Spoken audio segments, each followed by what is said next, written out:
Graça e paz, queridos irmãos, e desde já um abençoado e feliz Natal de nosso Senhor e Salvador Jesus Cristo. Nesta vez, de um modo muito especial, eu quero falar sobre o maior e o mais inusitado acontecimento da história da humanidade. Sabe qual é? Nada a se comparar de tudo quanto já aconteceu ao Natal, a vinda de Deus a este mundo, o nascimento do Senhor Jesus Cristo. Aleluia, aleluia. E eu gostaria que, se possível, você parasse o bulício, o movimento, para comigo meditar um pouco sobre esse maior acontecimento da história. Sabe, neste ano de 2020, eu mesmo já falei da questão inusitada para mim na história, que foi essa experiência do coronavírus. Sabe, a maioria de nós não viu qualquer coisa igual, e é um acontecimento mundial. Mas eu fiquei pensando, daqui a alguns anos, certamente, isso aí já passou. Pode ter vindo até outros piores, não sei, Deus nos livre, mas os acontecimentos bons e os maus estão aí por acontecer, estão sempre acontecendo, né? Então, na verdade, isso será passageiro, como de outras vezes, outras pestes e outras coisas já aconteceram na história do Brasil e da humanidade, né? Agora, eu gostaria de falar deste evento em especial. Por quê? Porque agora é Natal. E mais do que isso, eu quero abalizar que os historiadores, para melhor estudar a história, eles seccionaram em períodos. História antiga, indo até a queda do Império Romano do Ocidente, história medieval, da queda do Império Romano do Ocidente até a queda do Império Romano do Oriente, que foi a tomada de Constantinopla, a história moderna dali até a Revolução Francesa ou a queda da Bastilha, e da Revolução Francesa, 200 anos depois, aconteceu a queda do Muro de Berlim. Portanto, queda, e queda. 4 quedas, dividindo assim a história, se é que podemos considerar que nós já estamos agora na história pós-moderna, a partir de 1989, quando houve a queda do Muro de Berlim. Muito bem, são acontecimentos, evidentemente, que marcaram muito bem a história. Sabe, queridos, mas o acontecimento que queremos falar hoje é sobre a encarnação do Verbo, a vinda de Deus a este mundo. E eu não vou usar o Evangelho de Mateus, de Lucas ou qualquer um outro para registrar a palavra de Deus no seu coração nesse momento, nessa noite. Eu quero ler em Colossenses capítulo 1, a partir do versículo 19, ou melhor, capítulo 13, que fala sobre a excelência da obra e da pessoa de Cristo. Diz assim: Ele nos libertou do império das trevas e nos transportou para o reino do Filho do seu amor, no qual temos a redenção, a remissão dos pecados. Ele é a imagem do Deus invisível, o primogênito de toda a criação. Este é a imagem do Deus invisível, o primogênito de toda a criação. Pois nele foram criadas todas as coisas, nos céus e sobre a terra, e as visíveis e as invisíveis, sejam tronos, sejam soberanias, quer principados, quer potestades. Tudo foi criado por meio dele e para ele. Ele é antes de todas as coisas, nele tudo subsiste. Ele é a cabeça do corpo da igreja. Ele é o princípio, o primogênito entre os mortos, para em todas as coisas ter a primazia. Porque aprouve a Deus que nele residisse toda a plenitude virtude e que, havendo feito a paz pelo sangue da sua cruz, por meio dele reconciliasse consigo mesmo todas as coisas, quer sobre a terra, quer nos céus. E a vós, outros também, que outrora éreis estranhos e inimigos no entendimento das vossas obras malignas. Agora, porém, vos reconciliou no corpo e na carne, mediante sua morte, para apresentar-vos perante ele santos e inculpáveis e irrepreensíveis, se é que permaneceis na fé, alicerçados e firmes, não vos deixando afastar da esperança do Evangelho. Amém. Coisa maravilhosa, até o versículo 23 de Colossenses capítulo 1, falando sobre a excelência da obra de Cristo, como ele merece ter essa proeminência, de ter essa posição acima de todas as coisas que há na terra. Foi algo realmente maravilhoso.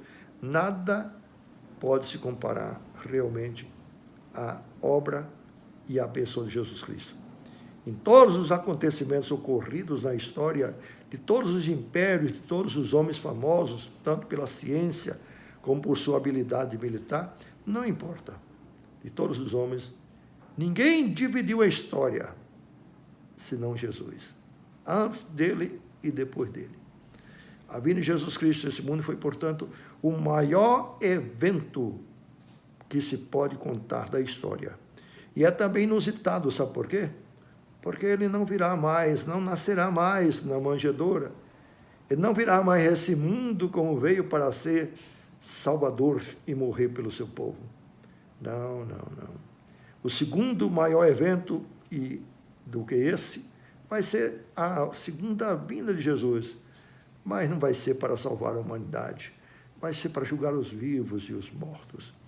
Esse, ninguém sabe qual é o dia nem a hora, mas esse será o segundo maior evento mais importante do mundo, que devemos todos, que cremos no primeiro evento, esperar e ansiar por esse dia. Não porque o mundo vai se acabar, mas porque o mundo vai ser transformado e a terra transformada para ser a habitação dos salvos e acabar com toda injustiça, com tudo, porque os salvos não viverão mais com os ímpios, nem perto ou próximo da presença do diabo e seus anjos, serão todos lançados no inferno. É uma nova existência, queridos, é uma coisa extraordinária. É algo que o apóstolo Paulo disse assim: aquilo que o ouvido não viu, os olhos não viram, aliás, o ouvido não ouviu, nem jamais penetrou no entendimento, é o que Deus tem reservado para os seus. É algo realmente indizível, extraordinário. Não dá muito para imaginar, mas as Sagradas Escrituras falam do que é o novo céu e a nova terra. E isso tem a ver com a próxima vinda do Senhor Jesus Cristo. Mas a primeira vinda do Senhor Jesus Cristo foi impressionante. Sabe como Deus nos amou? Como foi grande esse amor? Deixou a glória e se tornou homem, transformou-se numa pessoa limitada, humana, sujeito a tudo menos o pecado, mas sujeito iguais a nós, seres humanos mortais. Por causa de quê? Porque ele precisava? Não, porque ele nos amou de tal maneira que deu seu Filho unigênito, para que todo o que nele crer não pereça, mas tenha vida eterna. Sabe, se você parar para pensar nesse ato grandioso do amor de Deus, nesse evento inusitado e o maior da história até agora, você pararia também para pensar que Natal não é simplesmente vestir roupas novas, juntar amigos e familiares e comer um banquete e se alegrar, e ouvir músicas natalinas e outras pessoas que às vezes nem isso fazem. O Natal foi a maior expressão de amor que Jesus tem vindo ao mundo. É o próprio Deus que se fez carne e habitou entre nós. E sabe esse texto que li diz assim, que nele foram feitas todas as coisas visíveis e invisíveis. Ele, antes de todas as coisas existirem, tudo por ele, por meio dele, para ele. Ah, como nós esquecemos de dar glória a ele. Ele é merecedor. Ele fez esse sacrifício uma vez por todas, por amor a nós, para nos dar a oportunidade de vivermos eternamente com Ele. Quando Ele subiu aos céus, Ele disse: eu vou, mas eu voltarei. E quando eu voltar, eu vos levarei para mim mesmo, para que onde eu estou estejais vós também. O projeto de Deus, portanto, é a salvação da nossa vida. O propósito de Jesus Cristo ter vindo a esse mundo foi também a salvação da nossa vida. Foi salvar o homem perdido, pecador.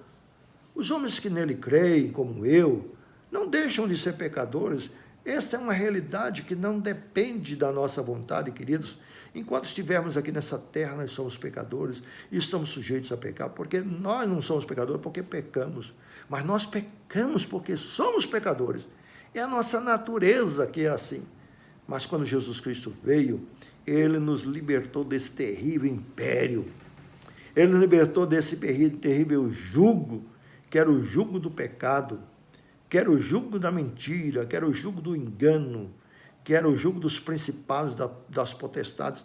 Agora, queridos, é em Cristo que nós recebemos a libertação e a redenção, a vida eterna. Oh, maravilha!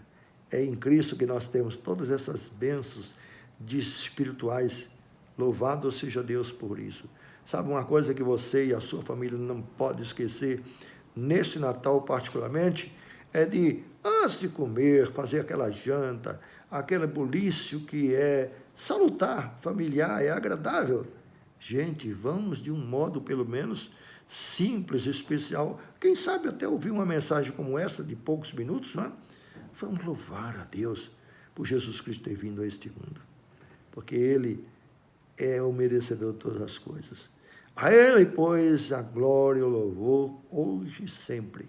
Se sua vida não se conectar, não estiver ligada a esse Salvador, se a sua fé não estiver exclusivamente nele, e tudo mais foi vão. Pois de que adianta o homem se ganhar o mundo inteiro e perder a sua alma? Só tem um jeito de não perder, é dando a Cristo todo louvor, honra e glória, reconhecendo como seu Salvador, como seu Senhor, como o próprio Deus que se fez carne, transformou-se em homem, mas morreu também pelos homens, para que todo aquele que nele crer não pereça, mas tenha a vida eterna. Queridos, eu desejo um abençoado e feliz Natal. Mas você pode ganhar qualquer tipo de presente, se não tivesse Jesus no seu coração, se não tiver essa fé inabalável no Senhor Jesus Cristo, sabe? Não adianta nada. Louvado seja Deus. Que Deus abençoe. Realmente, desfrute um feliz e abençoado Natal, porque a vinda de Cristo a esse mundo foi o maior e o mais inusitado acontecimento na história da humanidade. E isso tem de ser e tem de estar no seu coração. Em nome de Jesus. Amém, queridos. Amém.